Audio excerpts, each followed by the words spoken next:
Hey, Chris here from East Coast Classics, and thanks for joining me. You know, being pulled over by the police is inevitable. It's gonna happen, and it's a very anxiety ridden experience. However, you need to be prepared. You need to go in with a script almost. You need to come up with strategies and a plan as to what to do when it happens. It's gonna happen. You know that's gonna happen. And all of this is in preparation for a safe interaction for you, a safe interaction for the police officer. And just as important as all that is to help influence, to help guide and direct the outcome of that traffic stop. And so in this video, I'm going to share with you what to do when you get pulled over by the police. Look, I've been pulled over a countless number of times, and it's not something I'm proud of. It's not some world record I'm trying to achieve. However, I will say that every single one of those traffic violations that I've been pulled over for, except for one, I'll give you one running the red light. That was my fault, honest to God. I was just going too slow, and I told the officer that. I know if I was going faster, I would have made it. Regardless, every single one of those traffic violations that I've been pulled over for was for what I believe to be a fishing expedition. It was a pretense. It was a pretense to pull me over, to inspect the car, to inspect me, to see if I was under the influence, if I had drugs or alcohol in the car, if I had guns in the car, if the car was registered, if my license was valid, if I had proper insurance. And every single one of those traffic violations that I've been pulled over for, I again firmly believe that it was because of how I looked, the car I drove, where I was driving at a certain time of night. I think all of those were factors into me being pulled over. So my most recent interaction with the police for a traffic violation, a pullover, was just a few weeks ago. I was driving this Tahoe PPV through a little town here in Delaware called Newport. And Newport is notorious for having zero tolerance for traffic violation, whether it's speeding or lane changing or whatever. There's always a reason to pull somebody over in Newport. I was simply sitting at a traffic light. There was this beautiful maroon Crown Vic sitting on the side of me. It was a K9 unit. It was an active police unit. I saw that. The dog was barking, and I was simply at the stoplight.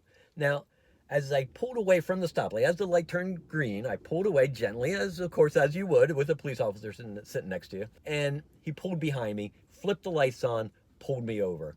Now, this is when things get hairy, right? Your butt puckers, you don't know what's going on, you don't know what to expect. I was simply doing nothing. I was simply at a stoplight doing nothing, and I got pulled over.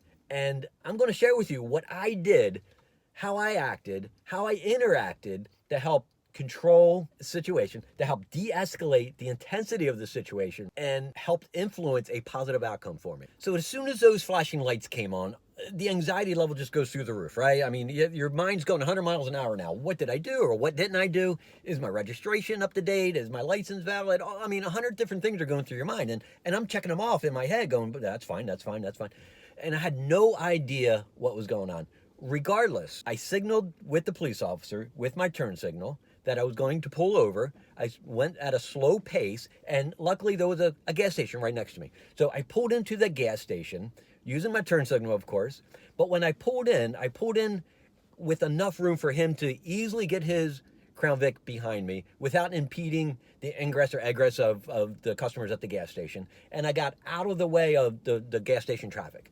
All right, that was the very first step. It's so important to first notify the police officer what your intentions are, that you're pulling over in a safe and controlled manner, that you're giving him enough room for his car and for him to be able to operate, for him to get out of the car, walk up to your car, and conduct his business that he needs to do.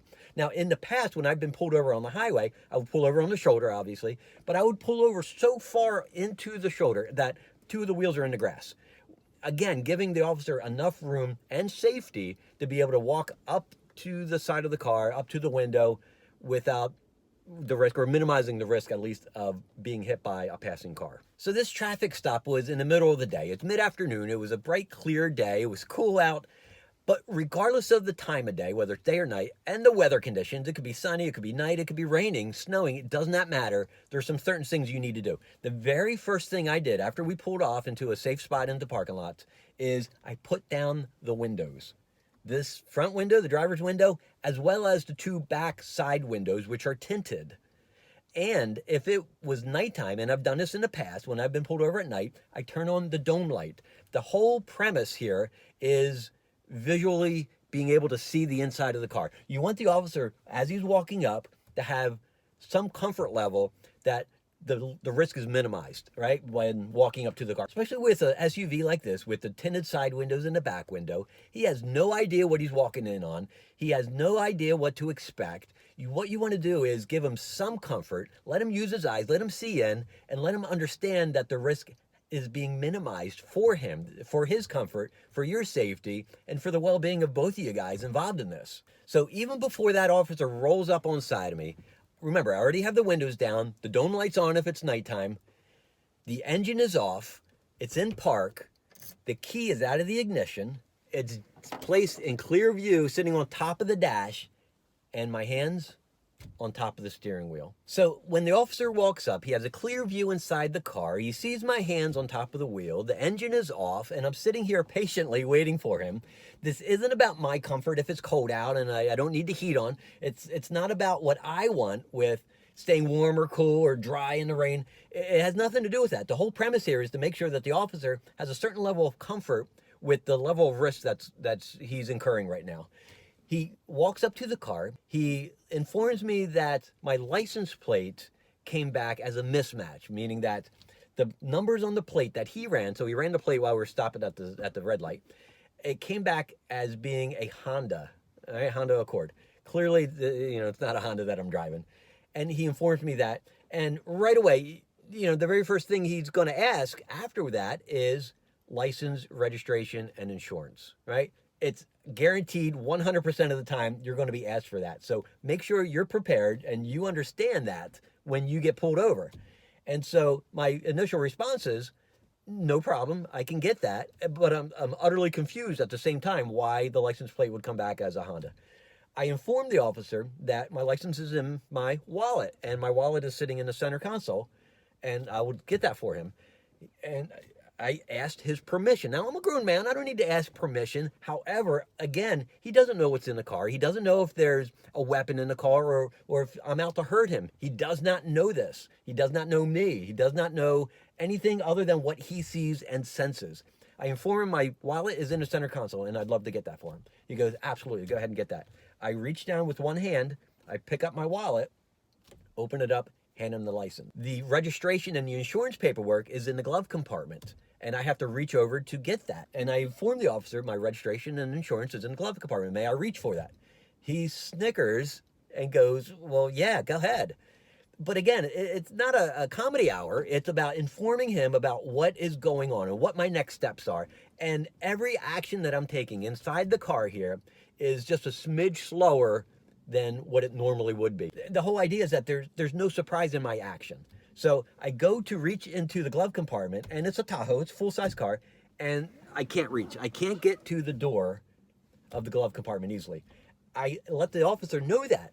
I need to take off my seatbelt, and of course I still have it on. That's another important piece of this. That I'm going to reach down, unbuckle my seatbelt, and go into the glove compartment. And again, he goes, yeah, go ahead, do it. What's the problem? I unbuckle my seatbelt, I reach over into the glove compartment, and I grab the paperwork for him, and I hand it to him, all in a very courteous and calm and easy way. The whole idea, again, is to bring down the anxiety, to bring down the level of tension that's occurring, and again, to help influence the outcome of this traffic stop. So I hand the officer my paperwork. He takes it back to the cruiser. He starts running my information, making sure my license is good, my registration is good, making sure there's no warrants or outstanding speeding tickets or any other reason to escalate the situation. Now, the whole time he's in his car, the windows are down in my car, my hands are on the wheel, I'm looking forward, and I'm not doing anything else. I'm simply staring into space. I'm not fiddling with the radio. I'm not starting the car to get the air conditioning or the heat going. I'm not trying to organize the glove compartment. I'm not fiddling under the seat. Hands here, looking there, nothing else until he walks back. As he walks back up to the car, again, my hands are in plain view. The windows are still down. The comfort level that he has gotten so far has been positive. He hands me my paperwork back. He informs me that there's a mismatch between the license plate number and the license plate number on the paper registration. There was one number missed. There was a series of ones on my license plate, and one of those numbers were missing on the paper registration. He goes, it's an easy fix. Go to the DMV. You've seen them screw this up before, and they'll get it fixed. So this traffic stop ended positively for me, right? but it very could have easily have gone a different way. It could have taken a different turn, and it could have gone bad. And there's obviously different levels of bad, so we all know that. But by thinking from the officer's perspective about what he wants to see, what gives him confidence and comfort, you too can help steer and direct and guide the outcome of that traffic violation into a positive way too. So I hope I offered you some tips and tricks that you can apply and you can use the next time you have a traffic violation. You know it's going to happen. And I hope things end up positively for you too. So thank you for taking the time to watch this. I hope you get something out of it. And as always, thanks so much for watching.